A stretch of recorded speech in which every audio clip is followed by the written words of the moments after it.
All right, let's dive right into this explainer and unpack the unprecedented scale and the incredibly complex financial machinery behind the largest sporting event in history. We're looking at the 2026 FIFA World Cup, and it is a truly fascinating case study in how you engineer a mega event without necessarily building a mega bill to match. So today, we're going to explore the whole thing, from the macro, continent-wide strategy all the way down to the micro, municipal budgets. To kick things off, we are looking at a dramatically expanded tournament. We're talking 48 international teams. That means more underdogs getting a shot, way more fans, and just a massive leap from the format we've seen in the past. It honestly entirely changes the calculus of what it actually takes to host this thing. Those 48 teams, they're going to bottle it out across a staggering 104 individual matches, running all the way from June 11th to July 19th. The logistical footprint of managing that many elite squads, not to mention their incredibly passionate fan bases, is frankly mind-boggling. And all of this intense action will be spread out across 16 host cities spanning the US, Canada, and Mexico.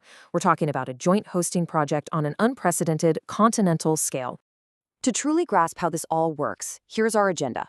We're going to start with the sheer size of the biggest World Cup ever, then move into preparing the stadiums, funding a global spectacle, the local legacy and community impact, and finally, managing those massive logistical risks.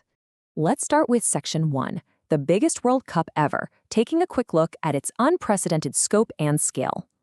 Which brings us right into Section 2, preparing the stadiums and upgrading North America's infrastructure. Unlike previous tournaments that basically required entirely new infrastructure to be built from the ground up, host spending here is projected to land between $15 and $20 billion. Why? Because this time, the model leans heavily into adapting existing venues to meet those super strict FIFA standards. You've got the US leveraging over $10 billion in existing NFL and MLS stadiums to host 78 of the matches. Then, you have Mexico choosing to reinforce historic, legendary sites like the Estadio Azteca, which is getting an $80 to $100 million upgrade to host its third World Cup opening match. And finally, Canada is making highly targeted, multi-phase upgrades, like the $146 million redevelopment of Toronto's BMO field.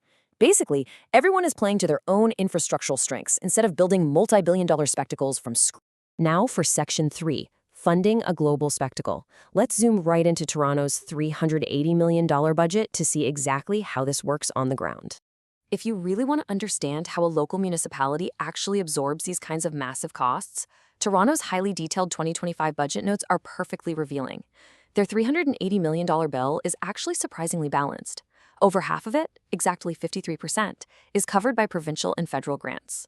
That breaks down to roughly $97 million from the province and $104 million from the federal government. This kind of intergovernmental support is absolutely crucial. It's what ensures the massive event gets funded without completely draining the existing property tax base of everyday citizens. But millions of dollars are also being generated a bit more creatively. Check this out. $56.6 million is coming from a temporary 2.5% increase to the municipal accommodation tax. Basically, this is a tax specifically applied to hotels and short-term rentals over a 14-month window.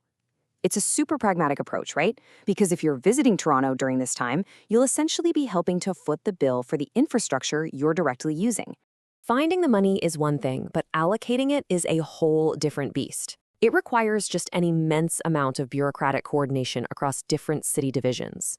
The operating budget has to set aside millions specifically for Toronto police services, emergency management, and paramedic services, just to make the math work for a mere 6 local matches. The sheer scale of event safety and security as a major cost driver is truly astonishing when you look at the numbers. Let's shift gears to Section 4, local legacy and community impact, focusing on the returns beyond the pitch. Well, beyond the expected 1 million visitors and the staggering $1.2 billion in economic returns for Canada, host cities really want long-term, tangible benefits. This isn't just about soccer, It's about leveraging the event to provide marginalized youth with real training and employment pathways. Take Toronto's Community Workforce Development Program as an example. It focuses specifically on Indigenous, Black, and equity-deserving youth, connecting them to high-demand sectors like hospitality and event management. It actively aligns with major city priorities like the Reconciliation Action Plan. It really proves that mega events can, in fact, be a practical vehicle for social equity. But look, there are definitely sobering realities to this kind of preparation. Cities have had to carefully balance those expected windfalls against really tight local budgets. For instance, to offset rising capital costs for those stadium upgrades we talked about at BMO Field, Toronto actually had to cut a planned training pitch at Centennial Park.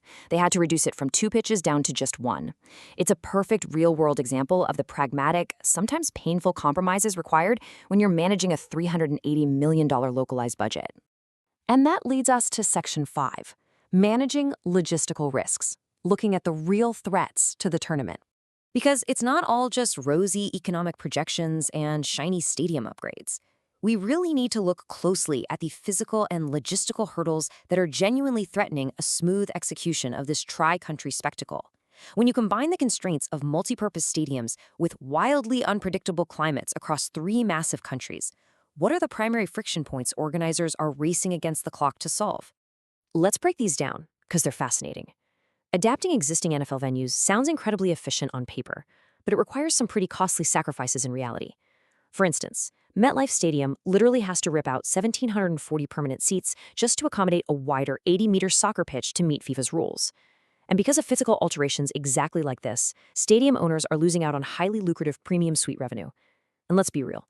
We all know exactly how much stadium owners hate losing suite revenue. Then there's the turf itself. Maintaining pristine hybrid grass systems across the drastically varying climates of North America is an incredibly complex agricultural and logistical headache. But honestly, the most terrifying sporting risk here is Mother Nature herself. 10 of these host venues are facing extreme heat risks, with peak afternoon heat levels potentially exceeding 46 degrees Celsius. That is about 115 degrees Fahrenheit. This reality is forcing organizers to rely heavily on things like cooling tunnels, shaded benches, real-time heat monitoring, and highly flexible kickoff times, all just to keep the players and the fans from overheating. So ultimately, looking at all of this leaves us with a massive, massive question to ponder. Will this pragmatic North American model, leveraging existing infrastructure, implementing clever municipal taxes, and leaning hard on cross-border coordination, become the ultimate new blueprint for profitable sporting events? Or will the extreme heat, the physical stadium constraints, and the sheer chaos of cross-border logistics totally unravel the biggest tournament in history? It is a colossal, calculated gamble, and the whole world is going to be watching to see if the math actually holds up.